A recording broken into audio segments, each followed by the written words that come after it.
Las temperaturas nos están dando poca tregua. Este mes de julio, incluso sin una ola de calor declarada, el centro y sur de la península han superado los 40 grados. Mientras la vida sigue en residencias de mayores, escuelas infantiles, hospitales y, claro, en nuestras propias casas. Este es el segundo episodio de una serie en la que nos preguntamos si este calor, y el que aún queda por llegar, encaja con la forma en que vivimos y organizamos nuestra sociedad. Soy Ana Fuentes. Hoy en El País, radiografía de un calor asfixiante. ¿Podemos cuidar y cuidarnos así?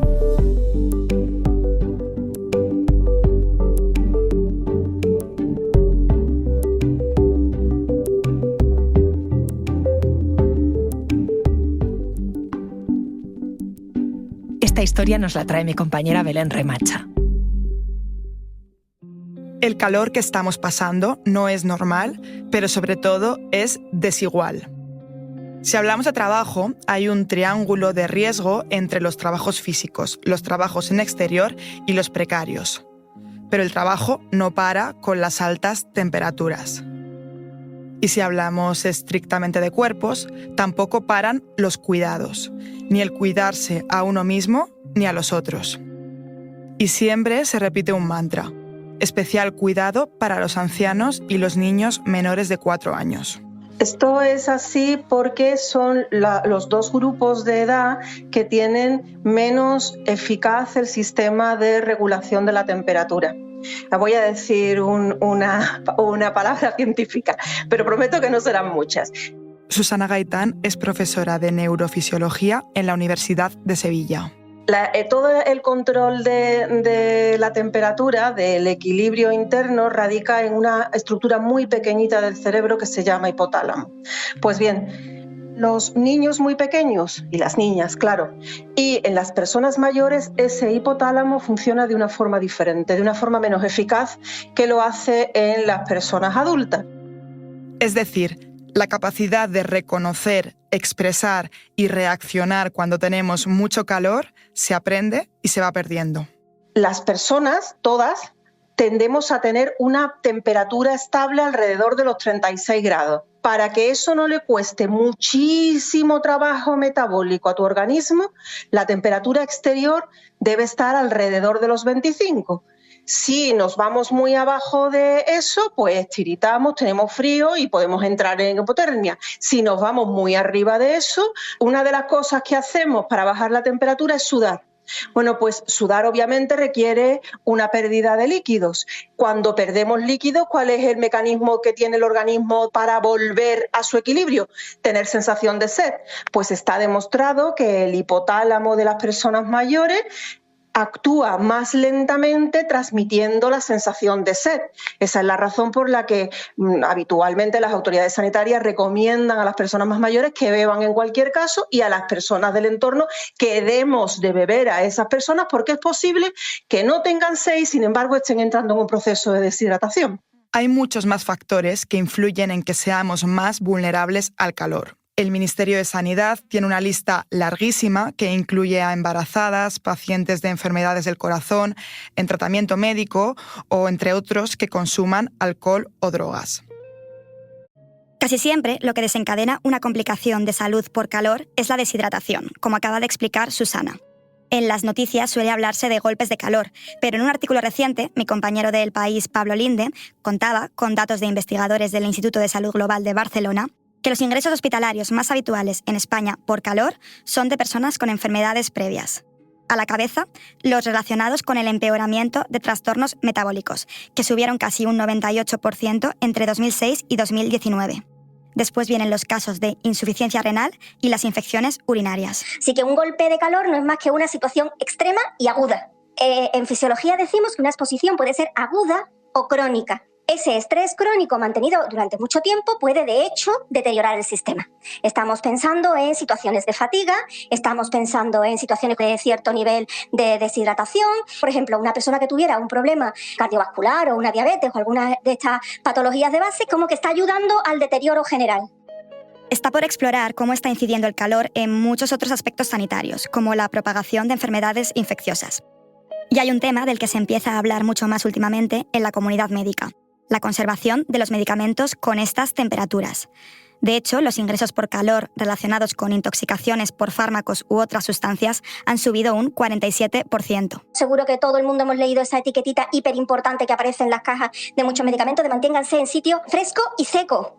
Justo por esto que estoy diciendo de la cantidad de agua y de la temperatura que puede modificar la molécula activa. Pero es que además la mayor parte de nosotros vamos a tomarnos esa medicación como vehículo el agua. Un agua de la que estamos hablando que se puede estar en un proceso de deshidratación y luego el riñón, hígado, etcétera, están asociados a la buena metabolización de la medicina que estemos tomando en cada caso. Hay 1000 factores y 1000 situaciones por las que un verano extremo complica la vida a quienes tienen que cuidarse más y a quienes tienen que cuidar a otros.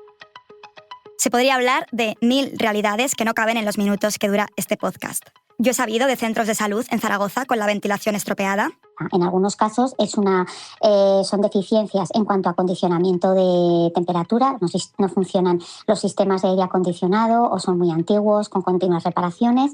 En otros casos son más condiciones estructurales. Por ejemplo, en el centro de salud de Zuera, ya de por sí un centro que está obsoleto. De Marta, que lleva a su hija a una escuelita pública de la Comunidad de Madrid, en las que las temperaturas han alcanzado los 32 grados. Es que no ha llegado a haber nada de aire acondicionado en ningún momento. Mi hijo tiene como marquitas del sudor que le salen del calor, y me preocupa tanto por mi hijo como por las profesoras. De residencias de personas mayores en Castellón o en Santiago que han denunciado alcanzar los 35 o los 32 grados, o de Ismael Carrillo, el director de la Fundación AMAS, una red de centros para personas con discapacidad mental en la que han gastado cerca de 1 millón de euros en los últimos 5 años para conseguir aclimatarlos. Nosotros las últimas residencias que pusimos en marcha en la Fundación fueron en el año 2010.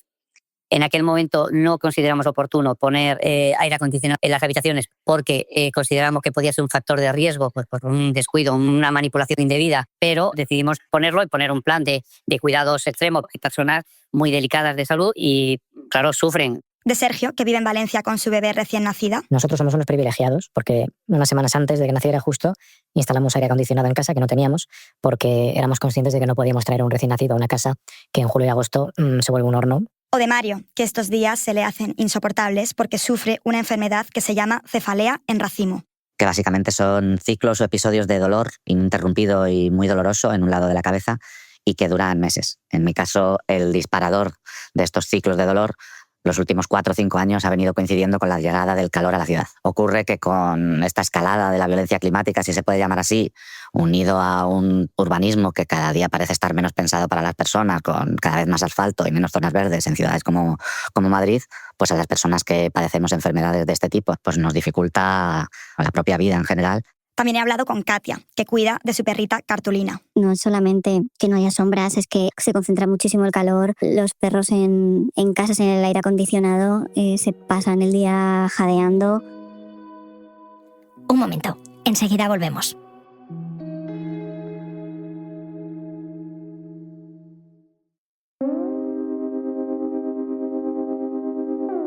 Las casuísticas son infinitas y los cuidados no paran aunque suban las temperaturas. Y por supuesto, dentro de la población vulnerable tampoco es igual para todos. En el Ministerio de Sanidad llaman la zona cero de la mortalidad a la que sufren personas mayores que viven solas en zonas de renta baja. También les preocupan quienes tienen trastornos de salud mental, porque pueden notar menos el calor, sobre todo si toman según qué fármacos. Cualquier persona que cuide o que tenga que cuidarse sabe de lo que estoy hablando. Pero para tener una visión panorámica me reuní con Javier Fernández López, del área de salud de Cruz Roja España y responsable de su campaña veraniega. Tienen programas especiales como los destinados a personas sin hogar y 2 líneas de actuación principales. Una es el acompañamiento y el despliegue en la calle y otra, llamadas de teléfono. Entre el 1 de mayo y el 4 de julio de 2025 han hecho 29.000 llamadas. Lo que más atienden es lo que dice Sanidad que tiene más riesgo. Los mayores de 65 que tienen alguna enfermedad asociada, de tipo cardiovascular, enfermedades mentales, que viven aisladas o solas y que además tienen muy pocos recursos, ¿no? Lo que entronca claramente con lo que responde a la idea de pobreza energética. Lo primero que te quiero comentar es que he hablado con residencias, con padres y madres de niños pequeños, con sanitarios. Y una cosa que me parece que hay en común es que la diferencia en verano para los cuidados, para cuidarse uno mismo y para cuidar, parece ser casi tener o no aire acondicionado. Claro, el tema de la climatización es muy importante, porque no solo afecta a las personas, sino también, por ejemplo, en la propia conservación y preservación de los medicamentos. Pues sabemos que la insulina, pues en principio hay que conservarla a una temperatura particular, o los antidepresivos pues sufren si se sacan del blister y están expuestos al sol. No es solo el tema de que me falte, no sé, pues un ventilador, ¿no? Es que esta pobreza energética, más aún cuando pues se eleva la factura de la luz, ¿no? Se suele asociar la pobreza energética a las olas de frío, y va siendo hora de que la pensemos también con las de calor. Según el último informe de la Red Europea contra la Pobreza, 8,6 millones de personas viven en España en casas que no pueden mantener una temperatura adecuada durante el invierno. El informe no habla del verano. Por otro lado, según Idealista, alrededor del 60% de las viviendas anunciadas en su portal no tienen aire acondicionado. ¿Cómo tenemos que repensar la sociedad para que las personas más vulnerables no sufran tanto verano tras verano? ¿Alguna idea de cambios sistémicos que haya que hacer? Es complicado esto, es complicado porque ¿cómo podemos responder? Preparando a la ciudadanía. Y claro, esto se puede hacer desde muchos enfoques, ¿no? Desde la sensibilización, de la generación de equipos locales, de la intervención educativa en los centros de educación, en la preparación de expertos. Javier sí que tiene un par de ideas muy concretas, me las fue dando a lo largo de la conversación. Una es que las ciudades y poblaciones en general se adapten y que los llamados refugios climáticos sean accesibles para todos. ¿A qué llamamos refugio climático? Porque cada vez escuchamos más esta idea, ¿no? La ola de calor provoca que las administraciones, organizaciones sociales, iniciativa privada, genere refugios climáticos.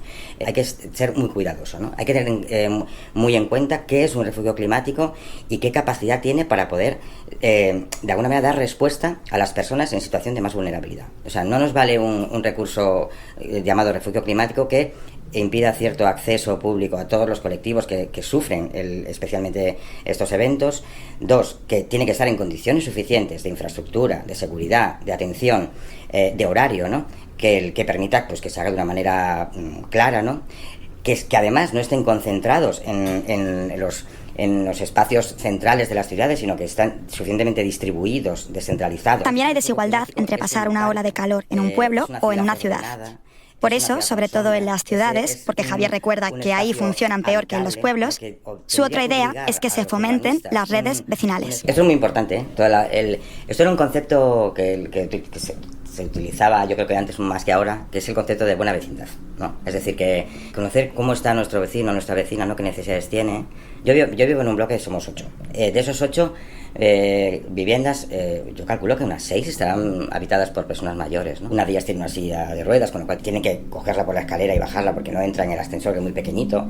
O sea, hay que decir que todo esto no podemos esperar a que venga una ola de calor para que de repente vayamos puerta a puerta, sino hay que hacer una construcción de la ciudadanía y de la comunidad, aunque sea también vecinal, que nos obliga a pensar que yo, que soy más joven que mi vecina Amparo, pues tengo más capacidad de poder ayudarla, ¿no? No necesitas crear contenidos para vender. ¿Tú también escribiste un libro para captar clientes? Aquí está el que escribí yo en mi primer proyecto online. Me dije... Y luego el tema de las mascotas. Sí, las mascotas es la gran pregunta, ¿no? ¿Qué hace Cruz Roja incorporando las mascotas en su estrategia de consejos? Nosotros la perspectiva de salud que tiene la organización, más allá de la tradicional perspectiva psicobiológica, ¿no? Está incorporado en lo que nosotros llamamos One Health, ¿no? Que entiende la salud desde una tríada que obliga a pensar en los ecosistemas, en las personas y en los animales, ¿no? Es decir, ¿cómo podemos lanzar este mensaje a la población para que entienda que la mascota es también importante en nuestras vidas, ¿no? Pues colocando el foco pues en el cuidado. Y hagamos de esto una alianza también con veterinarios, con refugios de animales. Hagamos de esto también una ayuda y una recomendación. ¿Con qué idea práctica te gustaría que se quedase la gente para poderse cuidar y sobre todo para poder cuidar durante veranos como el que estamos viviendo y los que viviremos? Sí, los que viviremos. Parece una cosa así un poco de marketing, ¿no? Pero algo así como no estás sola, ¿no? Cuidando a nuestro entorno, cuidando a nuestra comunidad, te cuidas a ti misma, ¿no? Siempre es importante pensar que siempre hay personas que están en peor condición, en situaciones de más vulnerabilidad. Pero ojo, Eso no quiere decir que las personas que tienen la vida un poco más resuelta o tienen menos niveles de vulnerabilidad estén fuera de combate, porque esta pelea en tanto vigilancia y respuesta la tenemos todos y todas. ¿Y beber mucha agua? Beber mucha agua, esto sí, siempre. Aunque no se tenga sed, cuidar los medicamentos, protegerte del sol y sobre todo refugio y sombra.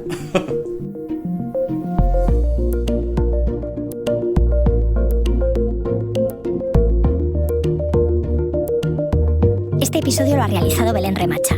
El diseño de sonido es de Nacho Taboada. La edición es de Ana Rivera y la dirección de Silvia Cruz La Peña. Yo soy Ana Fuentes y esto ha sido Hoy en el País. Gracias por escuchar.